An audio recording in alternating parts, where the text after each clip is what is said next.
Good day, beautiful people. Welcome back again to another session on Gender Inc. about unpacking gender inequality.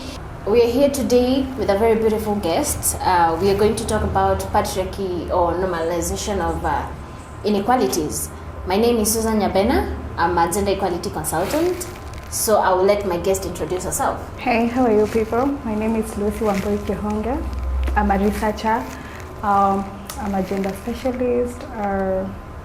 I'm also a leader. I'm so passionate about women empowerment, girls empowerment, in addition to advocacy on matters of sexual and gender-based violence. Thank you so much, Susan. Thank you for joining us today. So our topic today, we are going to, talk about the issues of patriarchy and how have we normalized inequalities, right? So maybe you can start us off by just giving us a rough idea. When we talk about patriarchy, what do you understand by the word patriarchy? To me, patriarchy is basically the rule of men over women, and basically the minorities in the society. When I say when I talk about the rule of men, it's men exercising their power over women, people living with disability, and basically the children. And in this case, they make decisions in the socio-economic and political sectors. Yes. Would you say that there are things that have been brought or thrive in patriarchy that basically show inequalities that we face in the society, but we've normalized them? Yes. For example, when we talk about patriarchy and we normalize patriarchy, and in addition to that, it brings to inequalities. One, for example, we've brought up men to be strong, ambitious, and assertive. And in this regard, we find out that many boys have been left out in the education sector because people say he is a boy. Actually, what will stop this boy from being in school, being retained in school, and basically completing their studies? You see, many boys are sinking into drugs and substance abuse because people think they are tough, they're able to overcome challenges, even issues affecting them at home, they're able to overcome, but that's not really the case. Number two, we see men being left out on issues to do with mental health because people think men are so tough, so they don't have mental issues or issues that are affecting them psychologically. So you see, men are not coming out to seek these services because they'll be seen as inferior. And for them to fit in this society, they have to keep quiet and hold into issues that are affecting them. Number three, we have this issue of people thinking men have a clear understanding of everything. For example, let me talk about the Law and Sexual Offences Act. When it comes to boys, a boy on age 12, when they engage in sexual affairs with a young girl, they'll be subject to being prosecuted in regard to them understanding their feelings. The law assumes this boy has an understanding of their feelings, has an understanding of what sex is, but a girl of the same age cannot be prosecuted. And basically we have this boy going to jail and the girl remaining around and free. And then when it comes to women and patriarchy, basically now this has affected women so much. Number one, women cannot make decisions on matters affecting them because they're supposed to be submissive, they're supposed to keep quiet when men talk. And on those decision-making tables, we basically have women just to be seen but not heard. And then number two, we have men making decisions over women's reproductive health. Like women cannot have that platform to decide when, how many kids they want to have, but they have to follow what men say because they are the heads of the households. Yeah. Okay, that is really extensive, and I like examples that you've given, like for how both men get affected by patriarchy and how women get affected by patriarchy. So most of the discussions or conversations we've had right now about dismantling patriarchy, would you say that women, or rather feminism or feminists, as geared to what they feel, or rather it's like the course has changed? It's like now we are hunting down the men. It's like, instead of maybe fighting for the rights of women, we are rather following or hunting down the men, quote unquote. What do you think about that? I feel that's not the case because I'm looking this into a perspective and maybe in the next 30 years. Right now we are talking about women being basically being subordinated, being stopped from accessing opportunities, women not being able to be present on decision-making processes. But again, you see on the flip side, we have men now sinking into other things like drugs and substance, women getting empowered through education. So in the next maybe 20 years, we'll be talking of men missing out on important opportunities.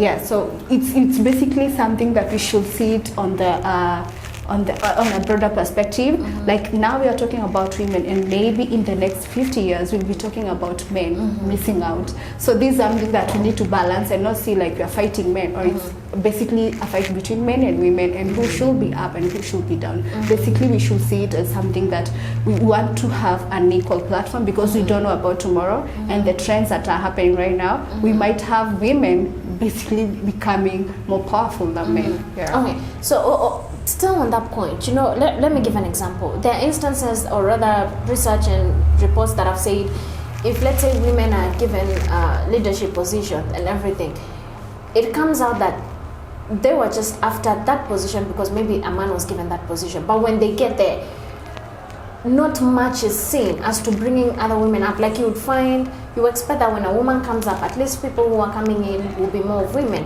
But you see more of men getting recruited than women, or rather activities or initiatives that they will take. They will take initiatives that affect them as individual. Maybe let's say if they are first-time mothers, they will look for policies or laws or flexibility that will make them have an opportunity to be able to spend time with the children and everything, rather than maybe the organization as a whole.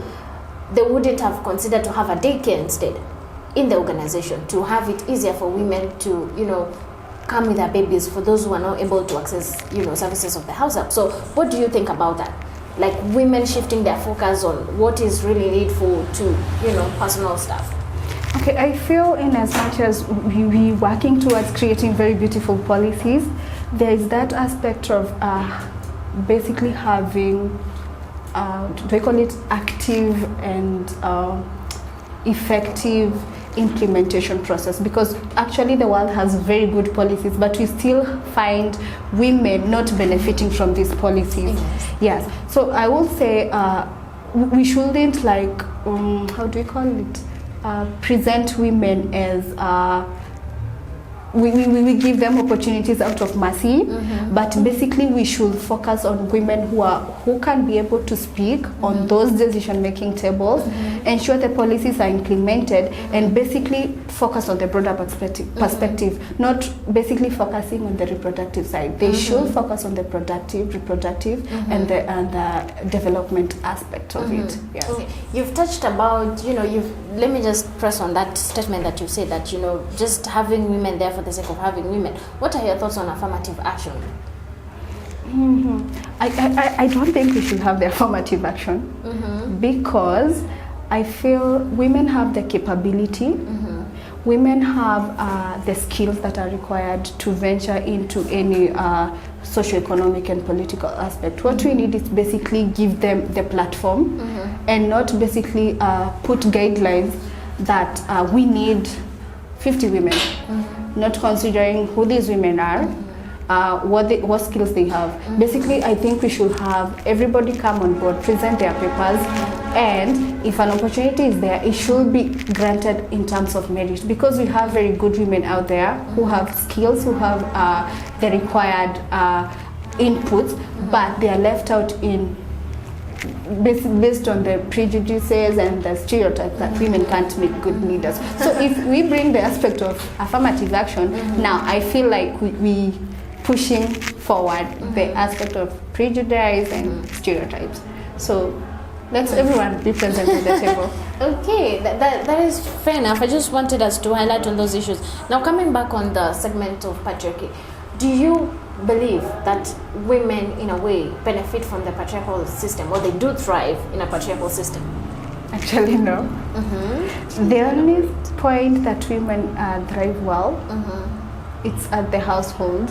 Okay. Only, and they only benefit from basically protection, because a man will always protect their women and their wives from maybe external attacks. That's the only aspect that they benefit. So you think they don't benefit in a patriarchal system? No, Okay. actually it's there to oppress them. Yeah. So, but wait. So at their households, it's basically maybe the provision aspect, part of it, and the protection. Basically, it's just the provision and protection, nothing else. Okay, so let's say corporate institutions. Let me quote unquote what we, people refer to as corporate institution, meaning corporate prostitution. There are particular instances. Let's say if the boss is a man, he would prefer working with ladies than with fellow men, because they feel like the ego between man and man, it's not going to work. So let us have the women instead. What do you think? Do you think these are systems that women, thrive in? Or let's say when we're talking about the advertising sector, right? Why is it that if I'm going to advertise maybe a lotion or something, why am I using women? Why can't I use men? Men do use lotion. At least this century we are encouraging men to have a skincare routine. So they do. Why is it that we still prefer women for particular jobs and we would let go of men? I feel it's all in the mind, society, because I feel in as much as we are working towards creating and basically painting a different picture of women and women empowerment, we should start from the grassroots. We start with the resocialization. People should change their mindset and behavior towards women and stop seeing women as these maybe beauty queens, flower girls, you see, and see them in a different way, a way that anyone can do this job, anyone can do this advert, but I feel most of the people are leaving out men and focusing on women based on they objectify women, like attractive, sexify the women, which is not right. Yeah, I feel it's not right. Okay, so you do believe that there's some aspect of women can thrive in patriarchy, but it's not in a positive way. True. Okay. So I would want us to talk about something a little bit sensitive. When we talk about decency, I think this has been the backbone of so many issues in the society, especially when it comes to GBV and sexual harassment. Decency, my dress, my choice. Do you think patriarchy has a role to play? Do we define decency from a patriarchal lens? Actually, yes. And again, I'll go back to how we define being a man and a woman, and what a woman should do, what a woman is expected of. I'll say it's all in the mind, because, for example, there are men out there who dress on skinny and tight clothes, but you won't see a woman like commenting on the dressing code of that man. You won't see a woman, maybe they are wearing very tight pants and their body is all over. So you won't see a woman like having the guts to comment directly and tell them, hey, I see this and this. What are you intending to show me? But it's all in the mind, and men tend to judge women based on how they are dressed. Like if you are dressed, let me say, the way, it doesn't matter how you're dressed, because they should see you in a different way. They should see the potential in you. And in regard to that, even if someone does want to give you some form of opportunity somewhere, they shouldn't judge you based on how you're dressed. They should basically look into what you have, what you are bringing on the table, and they shouldn't define your brains and your capabilities based on how you are dressed, and say, if you can dress physically like this, how about internally? How are you? People should not focus in that. Yeah. So wait, let me. Okay, to you, when we talk about decency, like how would you define decency? What works for you in terms of decency? Decency is basically the ability to deliver and thrive well with people, basically being able to balance yourself and be able to, basically let me call it emotional intelligence, being able to balance yourself and fit in the society. Yes. Okay. So it doesn't really, the dressing physical part of it doesn't really play much of a role. No, it doesn't. Okay, so let us come to the corporate world, because I know that is where, you know, right now the youth, you know, when we are all hoping you apply for jobs, and then there is the interview, you know, there's this segment you're being told how you should answer interviews, blah blah blah, and then there is this segment that how you dress, you know, first impression, how you know, whatever, how you've packaged yourself.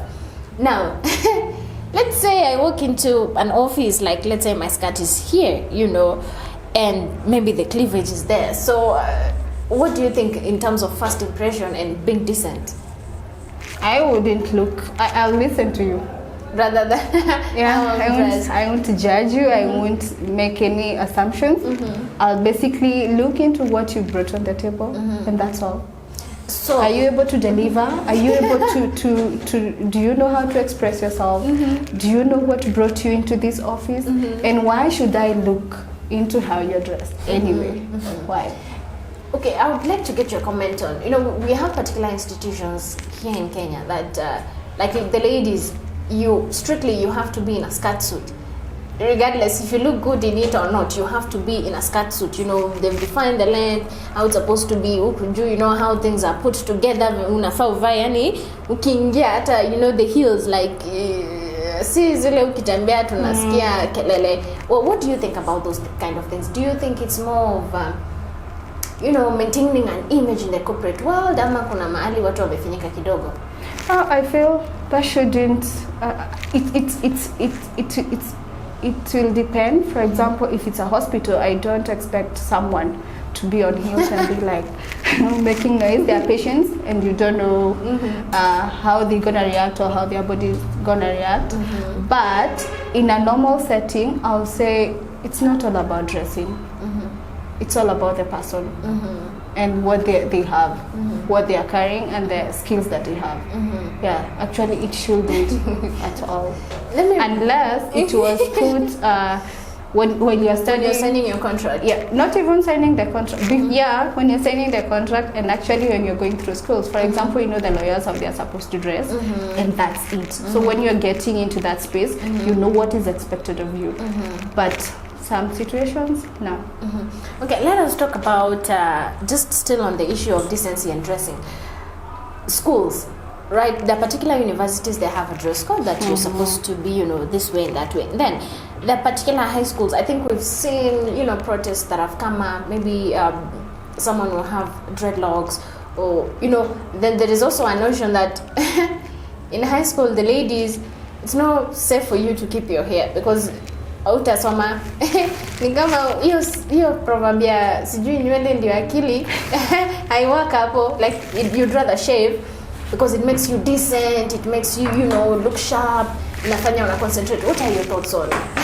I feel the society is perpetrating some indecent acts. For example, if you tell someone, if you're going to high school, you don't wear a short skirt, why? You should tell them the reason. And face them straight into the eye, like you should not wear a short skirt because of this and this and this. Instead of telling them you shouldn't wear a short skirt, and that's it, that's fine now. So this child will grow up not knowing what decency is.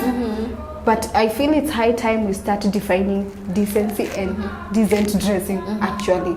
Because if you tell me, if for example you go to northeastern of Kenya and you're not in buibui, in most cases you're not decently dressed. True. If you go to coast and you're on maybe you're buibui and you're walking along the beach, then you're not decently dressed. So there should be, decency should be defined based on perspective and context.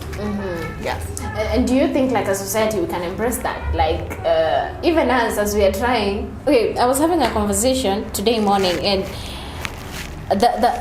the issue that came up is that, let's say if I'm walking out of the house, you know, short skirt, tight skirt and everything, and your man is there, would you think they would allow you to just walk and say, oh, you're looking so beautiful, you know, have a good day, go and enjoy yourself? wewe burudi huko, it's your choice, either you change ama utoki kwa nyumba.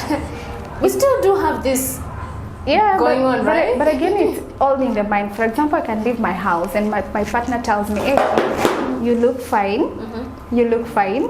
And then someone else out there, you're so busy commenting on how I'm dressed. Like, I left my house, my people told me I'm okay, so why do you have opinions on how I'm dressed? And actually maybe my partner dressed me up. You don't know me, so who are you to comment on how I'm dressed? Moving on, so let's come to I think we had talked about the private, like home, the household setting. So what do you think about this statement? The woman's place is in the kitchen. When people say that, what comes to your mind? Is it like kitchen, like kajikoni literally, or is it metaphorical? That statement actually should not be in existence. Because I know if we give women the opportunities and basically pull out of the cocoon, of the patriarchal cocoon, that's something that will no longer be in existence, because it's not all right when we have women basically dominating only the private sphere, being dependent on men. And in this regard, when someone is dependent on another person, it means they cannot explore their potential, they cannot be able to invest in their lives. So I feel having women like saying the place of a woman is in the kitchen, it's not right. We should empower our women to move out of the reproduction aspect of it and childbearing and basically taking care of men into the society, the community, and having them take up opportunities in the public sector and provide the necessary conditions and the necessary skills and resources for these women to thrive in the public sector. Basically, no one was born to stay in the private sector. But okay, when we even talk about, let's say, taking it literally, like a woman's place is in the kitchen, right? Do women really have the power to make decisions in the kitchen, or still, because we tend to have this illusion that women dominate, or rather they have more power in the private sphere. But is it really the case? No, it's not the case, because, for example, if a woman is there private at the household, whatever they do, they have to seek consultation from the man of the house. For example, child rearing and childbearing, it's a private sphere aspect, but they don't have control over it. Majority of them do not have control of when they should have kids, how many kids they should have, which family planning method they should use, but basically they have to ask men. Number two, for example, if they are engaging in subsistence farming, they don't just wake up and decide, oh, this is a piece of land, this is where I'm gonna set my kitchen garden. Actually, they have to get the approval from the man. Number three, in as much as they are controlling the kitchen and everything, the money and the resources that they get, they have to get the resources to manage the kitchen and the household from the man. And if they want to sell something, maybe even from the subsistence farming or the kitchen gardens, they have to get approval from the men. So I don't feel they have control over the private sphere or the public sphere. So basically it is just them putting in the work, but not necessarily making decisions. Yeah, basically it's them accessing decision making and doing all the work, but it's not accounted for, it's not paid, it's not visible, and they don't have control over the major decision even at the household. Yes, for example, they can take care of the chicken, they can take care of the cows, but they can't make decisions on when this chicken should be slaughtered. They can't make decision on when this chicken should be sold and to who and what this money should do.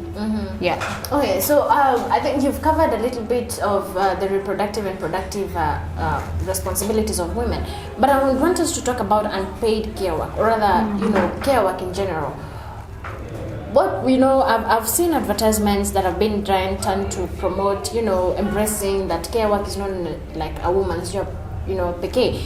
But huko nje still people, it's like a man upate maybe mwanaume ako jikoni, it is like, what is he doing in the kitchen? Or let's say, I read a particular story online that this man, the in-laws had come to visit, right? So the baby, they had a baby, and the baby alikuwa a little bit fussy. So it's like the wife had to leave the kitchen to take care of the baby, and then now the man went to the kitchen to help.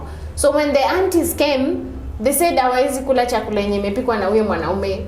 So like, what is it about men kufanya hii care work? Is it that it reduces them as men? Is it, I don't know, like, what are your thoughts about it? I think I'll go back to redefining the gender role and let people know they are dynamic and they change all the time.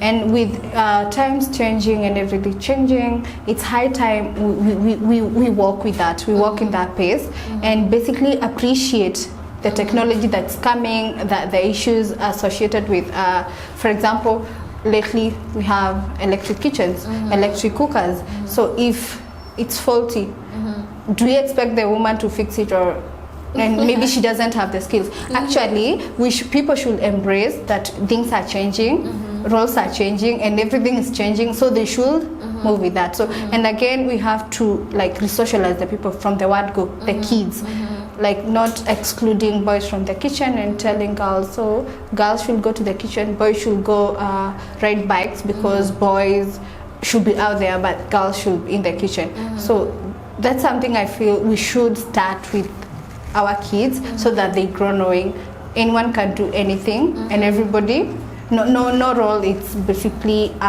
set for a specific person.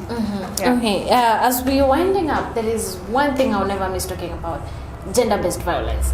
We are yet to actually understand the dynamics about gender-based violence. Like, how do people think? Like, what is going on in their mind? I think that is the major question people have been asking. Like, how do you get to, my friend says, like, okay, how do you reach a point that you butter someone that you look like, this is the love of my life? Like, when I sing roho inagonga, oh my goodness, like, what happened to the heartbeat skipping the beats or whatever, to a point that you would detest or resent that person so much that you would butter them? I think it's because of pressure sometimes, and I feel in most cases. For example, before people have kids, life is always good. But when kids come in, men tend to think the woman is shifting the attention to the kids. Number two, there are more responsibilities. And in most cases, I will say gender-based violence comes in when the woman is dependent on the man. Like, they keep asking for resources, they keep asking for support from this man, and the man feels the pressure. And when the kid is here, they feel left out. And sometimes they'll tend to like spill out the anger into this woman. And again, there are other issues to do with infidelity and basically lack of commitment in relationships, and men not embracing that the girl that I married 5 years ago, it's not the same woman that I have now, and embracing change. So they tend to basically focus on other things, and in this regard you find out that many old men are going after small girls, which is not right. I don't know whether it's right or not. I stand to be corrected. So let me ask you, do you think that a perpetrator is always a perpetrator, or people change? People change. People change. Yeah. So, okay, there's this conversation I was having some time back. Like, let's say you're in a relationship and your partner was abusive. Shouldn't we just have a system where we can be able to announce and say, hello, this man is abusive, hello, this lady is abusive. As you approach with caution. You get, like, there's a particular trending conversation that was happening last week, of these social media scandals and stuff like that. So one being in a relationship with a partner, and the lady was like, this man is abusive, and everybody was bashing her. So the lady left, and then came another lady. Now the lady is experiencing violence and she can't speak it out, because when the other one was in there, walikuwa wanasema, with all the fancy thing, with all the good travels and everything, there is no way. So you're in that situation. So do you think tunafaa tukue tunatangaza, since we cannot know if someone is like a perpetrator, or those instances umesikia someone claims that when they were in a relationship with this person, the person actually used to be abusive, and then few years down the line the person meets another And in that relationship, hakuna abuse. So I think it's this is personal. During courtship and when you're having a relationship with someone, that's the time you get to see the red flags. And I say anytime you see a red flag, don't ignore, because when you're dating someone at that particular time, they are at their best. So if you see something that's not like, it's good to define what you want in a relationship, what you're bringing into the relationship, and how you're going to basically like, you move from your space, I move from my space, we meet at the center, and this is where we are going. But if someone is abusive, maybe there's some sort of mental issue and they need some sort of psychological help. Yes. Oh, okay. So as we are winding up, how would you say, like, how are we able to shift from, or rather being able to achieve the dismantling of patriarchy to be able to focus on gender equality as a whole spectrum? Okay, come up again. Like, right now we tend to believe that we are not able to achieve gender equality because there is patriarchy. So if we do get rid of patriarchy, then therefore we'll be able to have gender equality. Do you think it is true? Like, inequally, if we do away with patriarchy, or is it even possible to get rid of patriarchy and then we are able to enjoy? Yeah, I feel if you get rid of patriarchy, actually we are going to have gender equality and gender equity, because we shall be working towards in the same direction, let me say.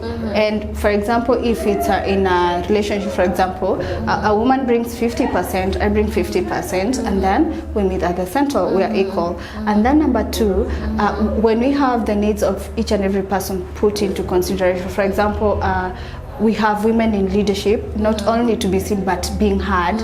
And for example, if the policies are being set, they make sure they're implemented. And then and not basically having men formulate and implement policies or define policies and then take them to be implemented by men. Like having everybody on the same table, we discuss and take part from the planning, formulation, and then to implementation, monitoring, and evaluation. Yeah, basically being equal and working on the same standards. Okay. Thank you so much. I think we've come to the end of our discussion today. Thank you so much, Lucy, for coming in. This was really an enlightening conversation. So thank you once again for finding time and being with us today. So we'll be having more discussions on Gender Ec about these issues, basically unpacking anything that falls under matters of gender equality. So find us on our social media pages, on Instagram, Facebook, LinkedIn, Twitter, YouTube, all of them. Engage us. If you do want to be a guest in our show, please reach out to the information that will be put at the page. If you want to contribute, if you know someone who wants to join us, please do reach out to us. So thank you. Good day.